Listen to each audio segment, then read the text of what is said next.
ഉണ്ണീശോയിൽ പ്രിയപ്പെട്ടവരെ, ഈശോ നമ്മുടെ ഹൃദയത്തിൽ വന്ന് പിറക്കുവാനായിട്ട് നാം നമ്മുടെ ഹൃദയങ്ങളെ ഒരുക്കുകയാണല്ലോ. നമുക്ക് എല്ലാ ദിവസവും പരിശുദ്ധ കുർബാനയിലൊക്കെ പങ്കെടുക്കുവാൻ സാധിക്കുന്നുണ്ട്.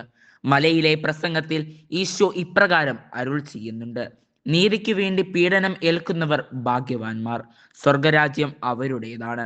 മത്തായി 5:10.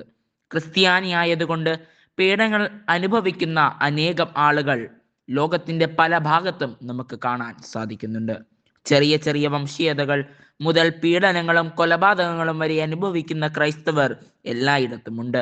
ഹെബ്രായ ലേഖനം 11-ാം അപ്പസ്തോല പിതാക്കന്മാർ അനുഭവിച്ച പീഡനങ്ങളെ പറ്റി വിശദീകരിക്കുന്നുണ്ട്. പരിഹാസവും ചമ്മട്ടിയടിയും കാരാഗ്രഹവാസവും കല്ലെറിയലും പല വിധത്തിലുള്ള വേദന അനുഭവിക്കുന്ന മരണങ്ങളും ഒക്കെ അവിടെ നാം കാണുന്നുണ്ട്. പക്ഷേ ആ പീഡനങ്ങൾ ഒക്കെയും ആദ്യകാലങ്ങളിലെ സഭയെ ശക്തിപ്പെടുത്തുകയും വിശ്വാസം വർദ്ധിപ്പിക്കുകയും ചെയ്തു. ഹെബ്രായ ലേഖനം 11:38 ഇപ്രകാരമാണ് കാണുന്നത്: ഇവരെ സ്വന്തമാക്കാനുള്ള യോഗ്യത ലോകത്തിന് ഇല്ലായിരുന്നുവെന്ന്. അതെ, ഈശോയിൽ വിശ്വസിച്ചുകൊണ്ട് പീഡനങ്ങളിൽ അറിയുറച്ച് നിന്ന് യഥാർത്ഥ ക്രിസ്തു വിശ്വാസിയെ സ്വീകരിക്കുവാനുള്ള യോഗ്യത ലോകത്തിനില്ല. അത് സ്വർഗത്തിന് മാത്രമേയുള്ളൂ. പീഡനത്തിൽ ഉറച്ചു നിൽക്കുന്നതിലൂടെ നിങ്ങളുടെ ജീവൻ നിങ്ങൾ നേടും. ലൂക്ക 21:19.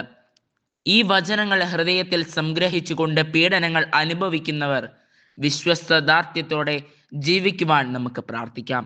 ഒപ്പം തന്നെ ഈശോയെ പ്രതി നമുക്ക് ലഭിക്കുന്ന ചെറിയ ചെറിയ സഹനങ്ങൾ സന്തോഷത്തോടെ സ്വീകരിക്കുവാൻ നമുക്ക് പരിശ്രമിക്കാം.